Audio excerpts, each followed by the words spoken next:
Hello, my name is Daniel Cook, and this is my final presentation for research methods. The topic I've chosen to study for my master's thesis paper is leadership during reorganizational periods. I want to find out if there's one or more specific leadership styles that is best suited for reorganizational periods. Within that research, I also want to see if I'm able to decipher whether or not the level of authority that that leader has makes a difference.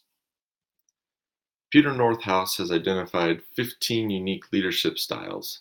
However, for this study, I'll only be using 5 of those styles to compare and contrast.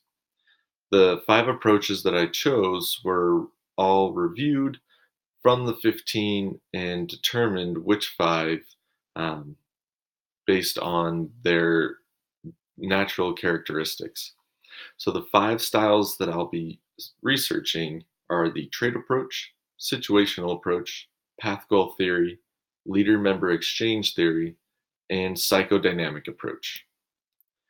The trait approach focuses on 5 specific characteristics in a leader: their intelligence, self-confidence, determination, integrity, and sociability.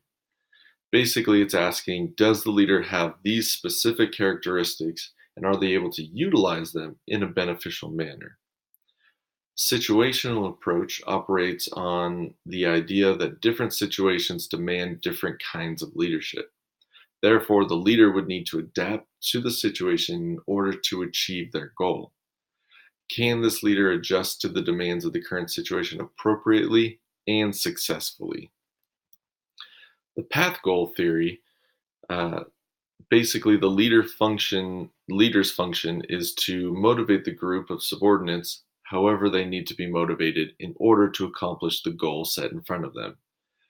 It's asking if the leader can understand and properly inspire their followers in a way that enables that group to complete their task. The leader member exchange theory is similar to path goal, except that its approach is on a more personal level. The focus is on the relationship between the leader and the individual follower rather than the group as a whole. It's basically asking if this leader knows their team well enough to be able to properly motivate and inspire them on an individual basis. Finally, the psychodynamic approach. It's easily the most scientific approach of the 5, as it attempts to utilize specific traits or characteristics that the leader has based on the situation that the subordinate is working on. Various personality types, in the vein of Myers-Briggs or the Enneagram personality types, can utilize this method. It's really looking to see if the leader can identify and use the necessary traits that they already possess in order to accomplish the task, flip the switch in order to use different traits in a separate scenario with a different person.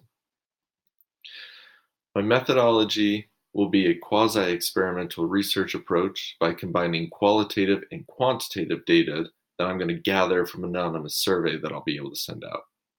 The survey's questions will be carefully worded as to not imply any bias from any participant. And as we all know, long surveys never go over well, so at most there will be 12 questions for the survey in order to increase the likelihood of participation. The anticipated outcomes I have for this research is really feast or famine. Worst case scenario, there is no clear-cut leadership style that is best utilized for transitional or reorganizational periods. It's very possible that that is the case, especially with how companies and workers are evolving now. The best case scenario I have in my head is that one, maybe 2 of these leadership styles are actually identified as a best possible match for a reorganizational period, and further research can be performed to either confirm or disprove those findings. Thank you so much for listening, and I look forward to your feedback in the future. Thank you.